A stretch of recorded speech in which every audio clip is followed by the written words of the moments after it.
Hello and welcome to another edition of Good Goal or Bad Defending, Arsenal versus Southampton edition.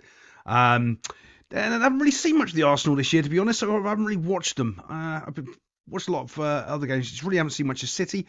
But Arsenal's goalkeeper decides to do his best David De Gea impression. He's looking for Harry Maguire on the field, and it turns out they completely mess it up. Now, obviously, Arsenal are trying to play the ball out here, and the keeper, it's awful. It's awful. I don't know where his right back is over here that he's really looking for, but he's looking to try to pass the ball through here. And the only real ball he's got on, like I wouldn't want to give it to my left back. I don't know, you could here, but he's facing the wrong way. The left back is facing infield, so you don't really want to be giving it to him. This is the player you probably want to give it to and put the ball over to there, to that guy right there. Let's find out what happens. Play it forward. Right, go there we stop it. Now the left back's changed his position a bit. I'd be quite happy to give it to him, to be honest. He's facing down the field. He's got all of the space in the world in front of him. He can see what's going on. He can always give it back to you if he's in trouble. But he can go, look, as soon as he gets that ball, he's going in here. If he's smart, he'll take the space first. Then he'll go into here. And that's not a bad way to get out. Keeper doesn't do that, though. This is what happens.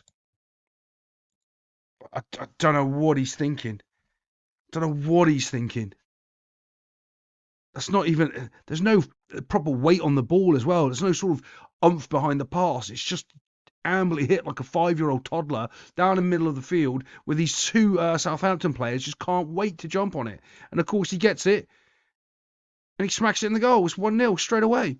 What a muppet. I think what's his name? Oh, I can't remember his name. Ramsdale, I think it is.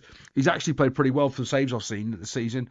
But I tell you what, right now, mate, you should have passed it out to your right back or to your left back, and don't do that. Yeah, that's awful, terrible. All right, we'll move on to the next goal. Let's see what we've got. As I always seem to do before I move on to the next goal, I find another little clip that I want to show you because this is a better angle. Look, and he's going there. He's going there, and he just doesn't put enough weight on the pass, and he just causes himself all sorts of problems. That's the problem. No weight on the ball. Terrible, just terrible. Keeper needs to learn to pass the ball properly. Here we are. Southampton just won the ball back. Just past the centre circle down here. The quick ball in, and they're off to the races. You've got Theo Walcott running out here. Obviously, anyone knows anything about Theo Walcott, if you've ever played FIFA, he's really, really fast, but he manages to kick the ball nowhere near the goal. Defenders here, he's isolated 1v1.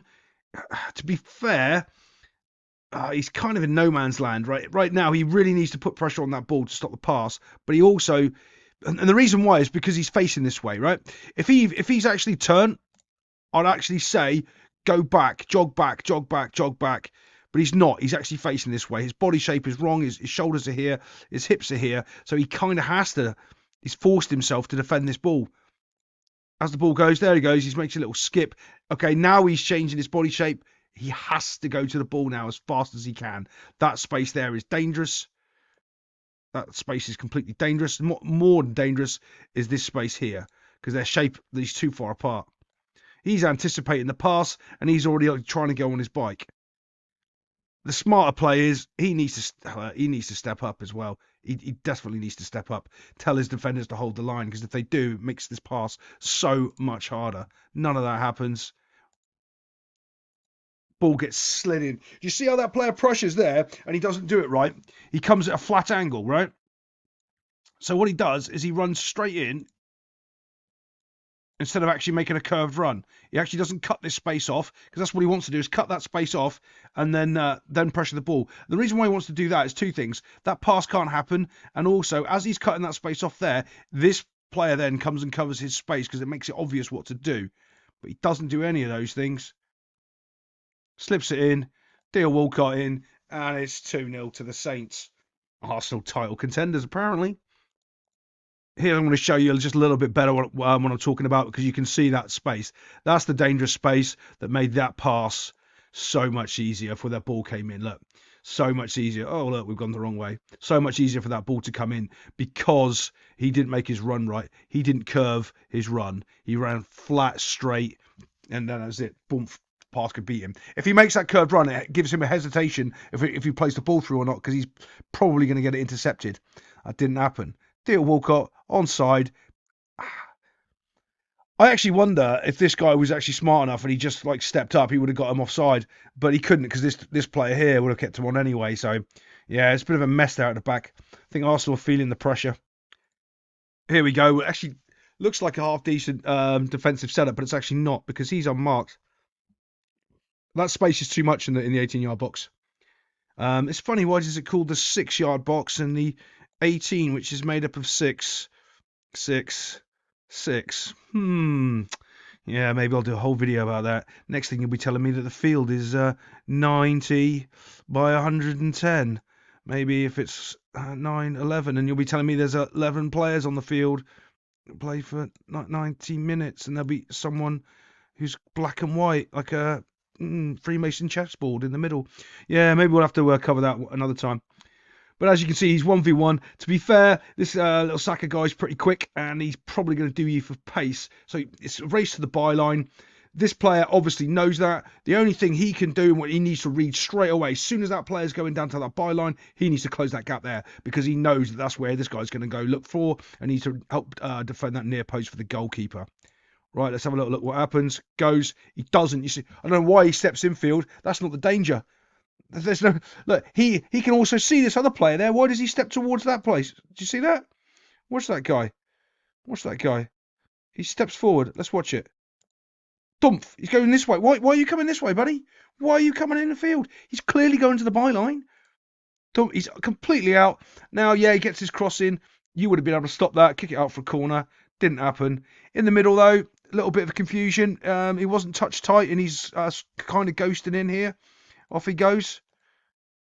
But the other guy peeled off. 1, 2, 3 people chasing the player, looking at the ball. No one is marking him. Look at that. That's panicky defending, that is. Just stay with your player, boys. Ball, check your player, check the ball, check the player. It's that simple. What happens? Bumph, quality goal. Honestly, that's terrible defending. There's so many problems there that they've done wrong, but I've got to give it to the finish. I love the finish. I'm going to give that a good goal. I want to play this little bit for you so you can see what I'm talking about here, about this terrible defending. This guy is just watching the ball.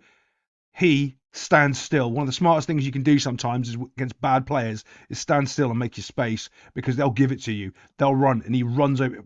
Why? He runs down here. All he has to do is stay with his player. There's 2 players. The only people that can kick the ball in is one of these 2 players. This space is no longer, well, it is dangerous, but it's not the threat. Okay, because they have to kick the ball in the goal.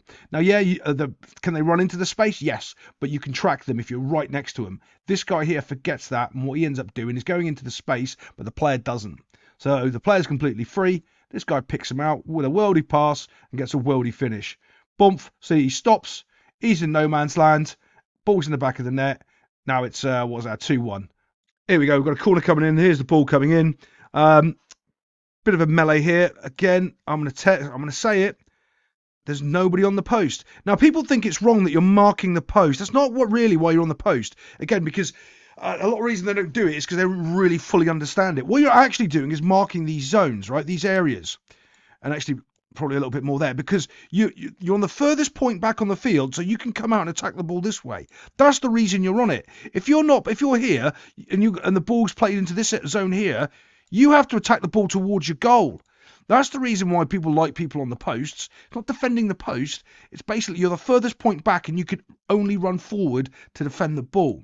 And you're going to see right now that would have worked brilliantly if someone was on this back post. As this ball comes in, boomf, goes in.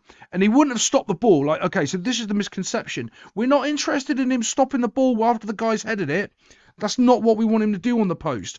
What we actually want him to do on the post is challenge before the guy headers the ball. We want him coming off that post and attacking the ball there. Look at this poor defender. He stood still because he can't move. And this guy gets to run at him, over him, and bang the ball in the goal. You want someone here who can run back this way, challenge, and get the ball out. Doesn't happen. This poor defender now, the only thing he can really do is jump up straight. Well, he's not going to beat the guy who's running at him, is he? And that's one of the main reasons why you have people on the posts. Turns out this is terrible defending. Everyone's still stood. And that's one of the biggest problems with current zonal marking. It's not a zonal marking system. It's more buzzword bollocks that people say. But yeah, bad defending. Let's go. Here you go from this angle. You can better see what I'm talking about. If there was a player here and he's running out to challenge this, it makes it so much harder for him to get the ball on target and him to do anything. He's basically got a free header in the box because of just terrible, terrible marking. And also, he's got his attacking run correct. So, job done. And that's, again, what I'm talking about, is there's no one between this guy and the goal. No one. That's what you're looking to do, so you stop these problems from happening. Okay, guys, here we are on this next Arsenal goal here. So we're looking at this. They've got a little triangle here of Southampton players. There's actually 4, but he's not doing anything. And just 2 Arsenal players. You can clearly see this is the space right here. Apparently no one plays in midfield in the Premier League. It's not a thing. You don't have to. It's all a myth. It doesn't exist. I'm telling you. Just like birds, they don't exist either. CIA own them all. This guy here, he's kind of like checking out though. I'm just pulling on him because his body language just from the still shot doesn't look exactly great. So we're just going to try to see what happens here as this moves forward. There we go. They're starting to go. There's that space. It's still there. That space, well, he can go, or more importantly, he can come back. This guy's thinking, I'm going to go down the other end and score a goal. You can see it. He's probably a striker or a forward player because he's going, nah, that space isn't important. But now these 2 Arsenal players have identified this and off they're going to go. Everyone here is static. Right, there is really enough pressure on the ball. There is 3 players, but this young man's dived in like a muppet, and he hasn't really understood how to play in basic rondos or keepaways in tiny little squares. Man City always do that at the beginning of their training sessions for their warm-ups, their rondos. So that's what's happened here. That space is opened up, and that guy's just smashed the ball in the goal. Keeper should have done better, but also right there, that guy should have done much better as well of identifying that gap in front of him and closing that space down. And this guy should have done better as well.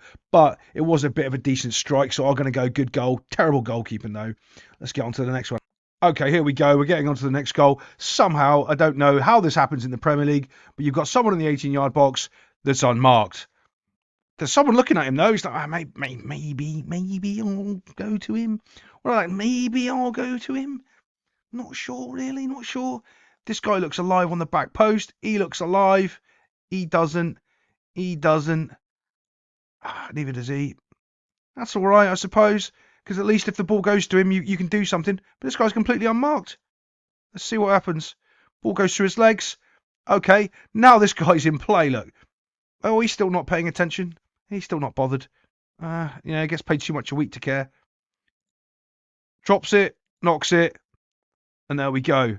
2 against 1, because this old number 2 right back didn't identify his player, was right there, unmarked in the box, and before you know it, the keeper's got to make a save. But of course, someone is Johnny on the spot here, paying attention at the back post when they're...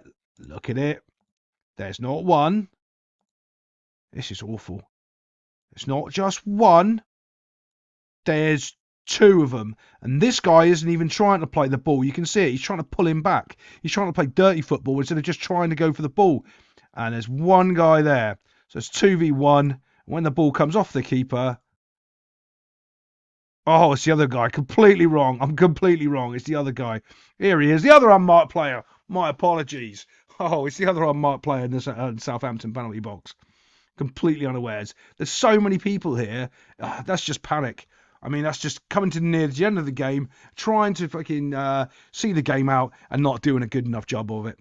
Well, that'll be it for this good goal or bad defending. And I'll see you tomorrow.